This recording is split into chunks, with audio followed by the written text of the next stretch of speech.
se preocupa, assim, na verdade, é que as pessoas elas estão numa fase, principalmente hoje, com toda essa conversa de aceitação, etc., que você percebe que as pessoas elas não estão se confrontando mais. Elas não estão parando para pensar quem são elas, o que as incomoda. E elas estão buscando só conforto, conforto, conforto, conveniência, conveniência, conveniência. Cara, a vida não é feita disso. É feito do oposto, inclusive, né? Exatamente. Eu escolhi uma profissão onde não existe conforto, cara. E não existe conveniência. Principalmente quando você dá plantão num pronto-socorro de trauma, cara, não tem conforto nenhum. Você tá 3 da manhã, chegou o cara que caiu de moto, ele tá parecendo um quebra-cabeça de 2.000 peças.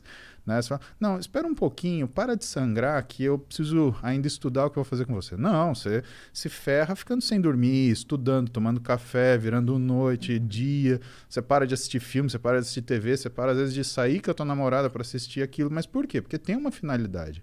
Não tem angústia maior para um médico do que olhar para um paciente e não ter ideia de onde ele começa a trabalhar. Isso é uma coisa impensável. E isso é uma coisa que move muitos de nós na faculdade de medicina. Né? Eu não tinha preocupação com prova, por exemplo, Monarca. Eu tinha preocupação quando o paciente fosse sentar na minha frente e falar assim, e aí, doutor, o que eu tenho? Cara, aquilo me dava um desespero que eu falava assim, eu tenho que saber das coisas. Isso a gente estava no primeiro ano passando numa matéria que chamava Introdução ao Hospital. E eu olhava com admiração dos meus professores que eles conseguiam sentar com calma, ouviam o paciente e sabiam conversar com o paciente. E o médico, né, aquele médico bom, aquele médico antigo, aquele médico que ele consegue se conectar com você, porque o trabalho médico ele vem dessa conexão. Porque o que o médico faz, na verdade, né, o que ele vende é a confiança. As pessoas procuram o médico porque confiam nele. Não porque ele se formou no melhor lugar, ou porque ele tem a quantidade de diploma, ou porque ele fez... Não, porque confiam nele, né? E esses professores, eles sentavam com as pessoas e, assim, do jeito que a gente está sentando hoje, tudo bem, Maria, como é que vai você? O que está acontecendo com você? Não, mas antes, me conta um pouquinho da sua vida. Cara, aquilo era sensacional. Aí você descobria que você não pode tratar o paciente igual está escrito no livro de semiologia, como se fosse uma lista de ticar. Dor de barriga? Dor de cabeça? Tá caindo um dente? Tá caindo cabelo? Não é isso, cara. É uma coisa muito mais profunda. E isso, com o tempo, vai fazendo a gente entender que a gente tem que entender da pessoa, entender uma série de coisas. Mas o motivo principal, né, do desconforto inicial, e aí, de novo, a gente usa aquilo que desconforta a gente como ferramenta para a gente evoluir, é esse. E se você encontra pessoas que são fracas, o que vai acontecer? Elas vão fugir desse desconforto e não vão conseguir fazer o mínimo. É aquela história que hoje é clichê. Tempos difíceis geram pessoas fortes. Pessoas fortes geram tempos fáceis. Tempos fáceis geram pessoas fracas.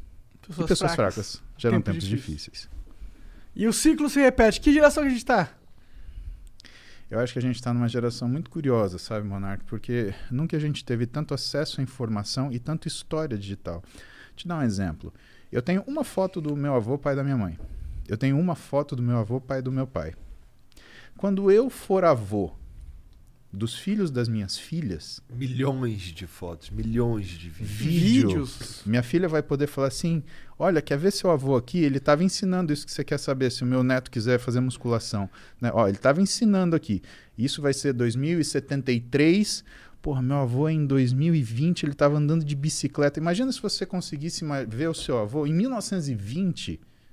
fazendo um negócio, fechando uma parceria, comprando uma casa, pintando um celeiro, plantando um feijão, fazendo alguma coisa dessa. Muito foda seria. A gente tem uma memória hoje e que, assim, a geração anterior a nossa, os nossos pais, eles conheceram tecnologia.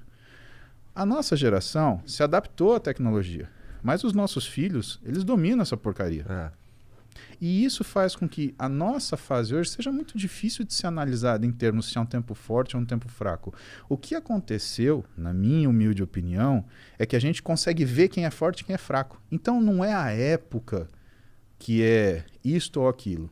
Na verdade, todas as épocas são difíceis, porque os desafios eles se apresentam naquele momento. E como diz, né, meu professor de clínica médica, Antônio Carlos Lopes, ele fala, é fácil ser médico do dia seguinte.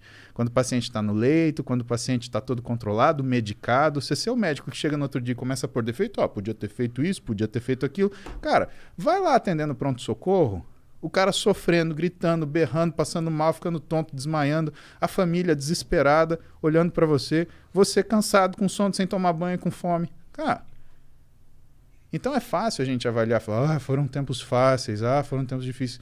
Todo tempo é difícil. A questão é que a gente hoje consegue ver pessoas fortes, a gente consegue ver pessoas fracas, a gente consegue ver pessoas fortes que se portam como pessoas fracas e pessoas fracas que estão tirando daquilo que é a fraqueza delas a força que elas precisam para sobreviver. E o que eu realmente acredito é que a gente tem uma situação onde as pessoas privilegiadas hoje, que ficam inventando o problema, e a gente vê muito isso na mídia. Gente que, né, é o tal do cara que é militante de iPhone. Ele fica fazendo passeata sentado no sofá da casa dele, né, muito confortável, com a comidinha, com não sei o quê. Exato, a gente vê muito dessas figurinhas. Esse cara, ele não consegue trocar um pneu de carro.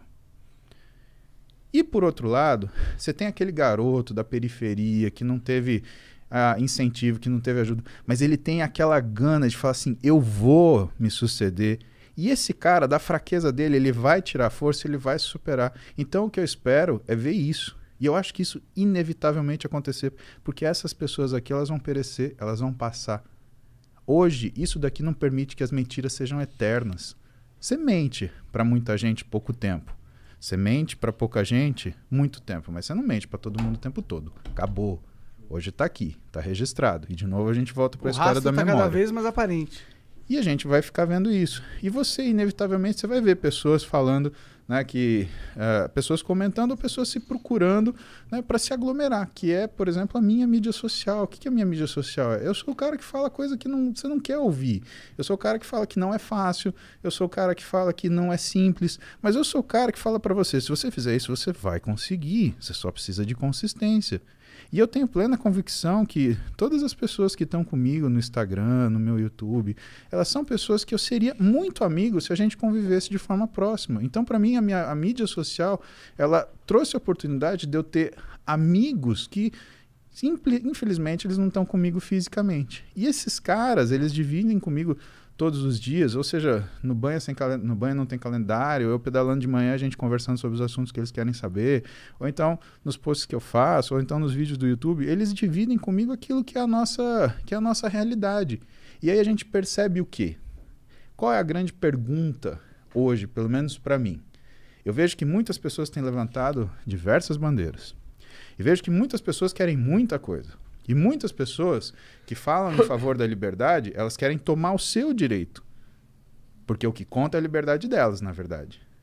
Só que eu não sei de verdade, Igor, Monark, se essas são 10 pessoas gritando para 10 mil caladas.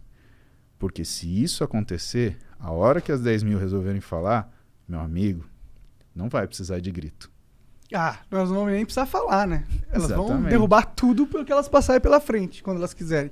Mas eu não sei, porque a democratização da informação e da palavra é real. Muita gente hoje conversa, fala, sabe? E eu acho importante. O Rafinha falou isso. O Rafinha falou uma coisa que eu acho que ele tem absoluta razão, cara. Ele falou, qualquer um pode falar qualquer coisa. Né? Você tem isso, se chama direito à opinião. Mas você não é médico, você não vai falar isso, ou você não é, sei lá, político, você não vai falar aquilo. Não, cara, você tem que ouvir o que a pessoa acha. Porque se você não ouvir o que a pessoa acha, você nunca vai conseguir colocar ela no caminho certo. A única coisa que tem que acontecer é respeito. E assim, você saber seu lugar. Vou te dar um exemplo claro hoje sobre essa questão de sabermos o nosso lugar. Eu brinquei com o Júlio, com o Renato, a gente fez aquele desafio dos 60 dias para eu mudar meu físico como se eu fosse competir. Mas falaram, faz 2 meses, faz uma preparação, a galera quer ver teu físico como é que fica, preparado para competição. E eu fiz, realmente ficou um físico, né, diferenciado, né? Mas aí o pessoal já começou, não, você tem que competir, você tem que competir, você tem que competir. Eu falei, calma, que eu sou um bodybuilder amador, eu não sou um profissional. Então eu tenho que saber meu lugar por 2 razões. Primeiro, eu tenho físico estético, não é um físico de competição. E, portanto, se eu for numa competição, não é só a minha expectativa. É a expectativa de todas as pessoas que me amam e que vão subir comigo naquele palco.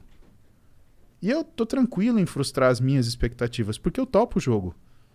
Mas eu ia lamentar demais se eu frustrasse a expectativa, principalmente da minha família. Segunda coisa, os caras que estão competindo ali são atletas. Isso significa que eu até devo respeito a eles. Por quê? Porque se eles são atletas, eu não vou chegar com um físico de estética para falar, olha só, eu acho que o meu físico de estética ele se equipara ao seu físico de atleta. É que nem o cara que tira racha de final de semana ilegal, ele sentar um dia e falar assim, isso, dá esse carro de Fórmula 1 e que eu vou pilotar e vou ganhar de todo mundo. Ou aquele bonitão que fica na arquibancada do jogo de futebol, dribla, né? Falar de fora é fácil. E eu não quero ser um cara que fala de fora. Então, eu aplaudo os atletas, felicito eles, mas hoje, vendo a minha situação atual, eu respeito eles, não me colocando para competir com eles e para deixar as pessoas confusas. A gente não tem o direito de confundir as pessoas, porque um físico estético, ele agrada. Um físico atlético, ele nem sempre agrada, mas ele vence competição. E aí fica o grande dilema. Será que eu tenho o direito de complicar a cabeça das pessoas e fazer com que elas achem que aquilo que é uma competição muito específica, ela pode ser orientada por aquilo que é a opinião de pessoas que não estão avaliando o esporte e sim o gosto pessoal? Então isso é um exemplo disso. Entendi. Você, não quis comprar o hype dos seus fãs e achar que você ia ser o Mr. Olímpio. Eu acho que eu não posso fazer isso, na verdade. Se eu tivesse um físico competitivo, isso é outra coisa.